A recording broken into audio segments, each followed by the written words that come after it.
Okay, my friends, welcome back to the channel. Now it's a big day for me. Hooray! I finally completed my self-imposed DAW Yellow Spine challenge, which was to collect all 580 of the DAW Yellow Spine books. Now I'm sorry, excuse me. I'm sorry to those of you who've been following this ordeal. Because you've heard this 1,000,001 times, but this is just for the benefit of anybody who might have been interested and who's here for the first time, might have been curious, should we say. So just a brief history of what's going on here.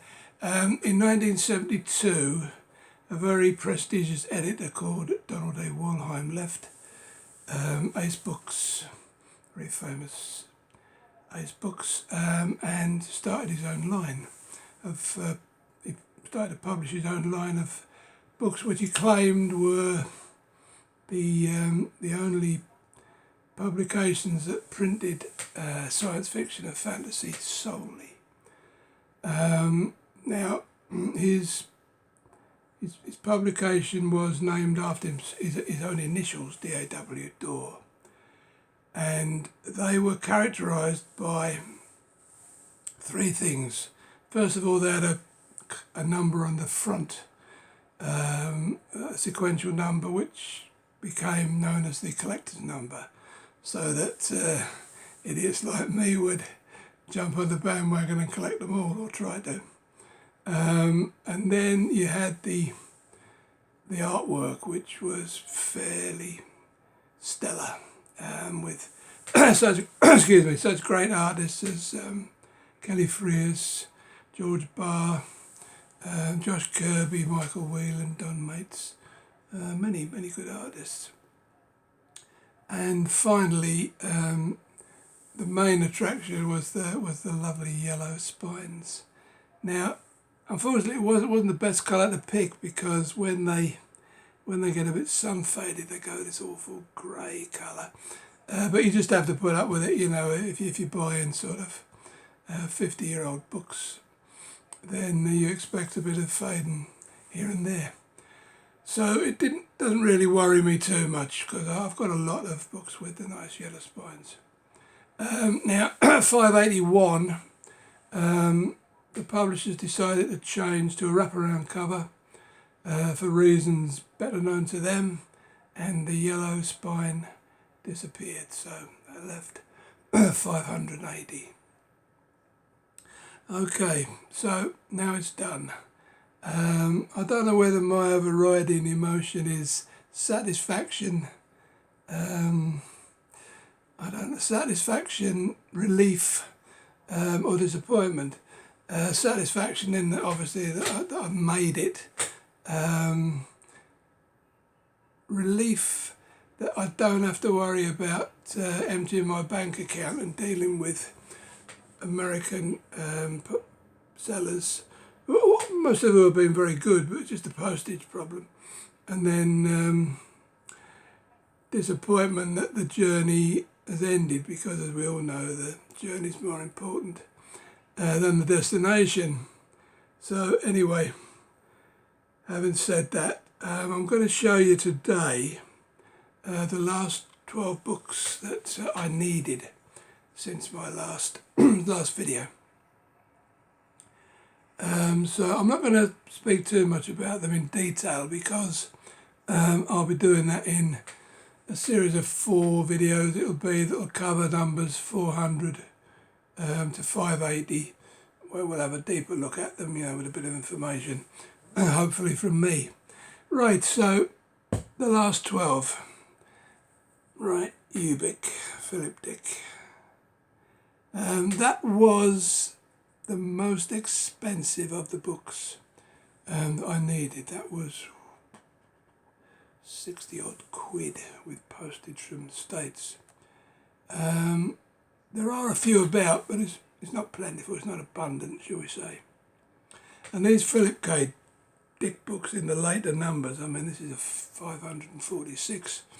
For some reason, they're all fairly expensive, or on the expensive side.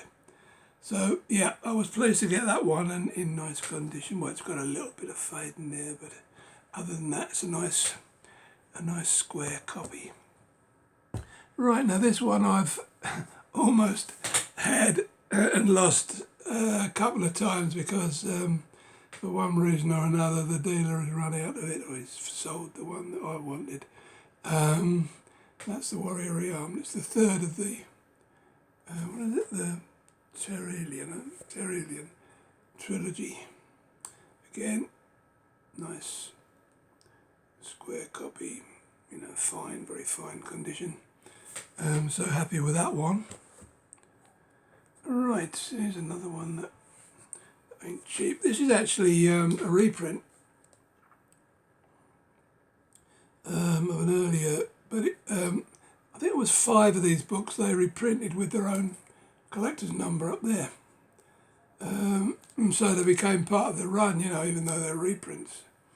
And the reprints are harder to find than the original books. So let's flow my tears there. Again, paper bag, the plastic bag gets in the way, but it's a very decent copy.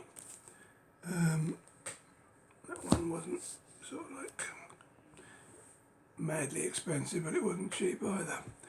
And another Dick, Maze of Death. That one is a bit faded, but you take what you can get at the price. But again, it's a nice square copy, and it's, you know, it's VG. Another one that was marginally expensive. And then Clifford Simac. These have been a problem to me. I've had to go to America for all of Simac's books in DAW. And that was the last one I needed. That wasn't so bad. That was fairly cheap, that one. I think that came from Canada. It's a nice copy, as you can see. That's on the plastic bag, by the way, that writing up there.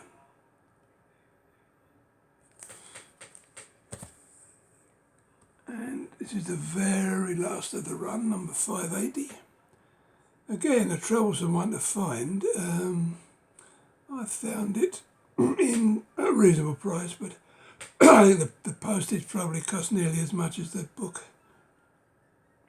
But as I say, I've had to deal with dealers in the States because you can't find these books over here. Again, that's a very nice copy. A fine copy, which is nice for the very last one in the yellow spines. Yeah, that was a Van Vogt that I couldn't find for a while, but it turned up. I didn't read that one, but it's, you know, it's a fairly square copy. There's a slight spine lean there, but nothing I would worry about too much. And now we come to probably the most expensive book of the lot. This just goes up and up in price. Niftaline by Michael Shea. Now sadly, I mean, I got this for 45. I made an offer on it. I think I ended up getting it for 45 plus a couple of quid postage. But I mean, that's fairly cheap compared with American prices. The only problem is it's a lower grade copy in that, you know, you can hardly see the author's name there because of the red. Apart from the yellow going very quickly on some bleach, the red sort of sometimes fades away. But you know, I mean, it was necessary to buy a lower grade copy because it's just too expensive. But you know, it's a nice square copy and it's not in bad shape. VG plus, I would say. So yeah, that was a key book because of the price. Right, next. Excuse me. Next we have another of the books that was reprinted with its own number. That one's not hard to find, and I found one in, well, I mean, you know, if it's not mint, it's very close. I mean, you wouldn't buy a better copy off the shelves at the, you know, at the time. That's a real example of how yellow the spine should be. Lovely. So I was pleased with that one. This was the penultimate one that I got. It's not an easy one to find, this. The collaboration Dick with Zelazny. It's okay. So it's a VG plus perhaps. So that was the last but one. And then just today, la la, drum roll, the book that I needed. Couldn't find this anywhere. Absolute pain. But luckily I was scrolling through eBay and I just, you know, looking at Tanith Lee stuff basically. And then I came across an American eBay seller who had 7 Tanith Lee books up, and it was mentioned in the auction, but I just caught my eyes on it and thought, aha, that is the Tanith Lee that I need. Again, this is a reprint from an earlier 154, I think, but it's got its own number, as you can see up there. This, I mean, from all the research I've done over the couple of years that I've been putting this lot together, I think this is probably the scarcest of the lot, quite frankly. But yeah, so there it was. So yeah, I'm happy. I mean, it started off, just a few people I need to mention. It started off with an eBay seller called Paul, who doesn't deal on eBay anymore, I don't think, had health issues. And he sold me, I had a nostalgic feeling for DAWs. I used to collect them. And he had a couple of, well, he had a job lot up. Couldn't resist them because they were cheap, about £3 each. You can try buying them for £3 each now. And then, as luck would have it, he contacted me to say he had another job lot. And they were all in nice condition. And I bought them. And it occurred to me that, I might try and collect the lot. So it was Paul of eBay. I don't know his surname, but he's the one to blame anyway. Also an American dealer who had an awful lot of cheap books. Having said that, I can't remember his flaming name. He'll come to me. And then there was Boris at Zardoz Books. He provided a lot of books at cheap prices early on. Well, around about the middle of the collection. And then there were a few YouTubers who were helpful to me. Richard over at Vintage SF was always encouraging, and Peter at West Coast Book Addicts, of course. And my good friend from America, Gary Levisi, who actually sent me 5 books towards the end of the run of what I was looking for. So I really thank him for that, and I appreciate it, because a couple of them were books that were quite hard to come across. If I remember that American dealer's name, I'll let you know sometime in the future. But he was essential, really, in helping me collect all the sort of like middling American stuff that you couldn't get over here, that were cheap. Just the postage to say that that kills you. Yeah, Graham Holroyd his name was, and he was from Abe Books.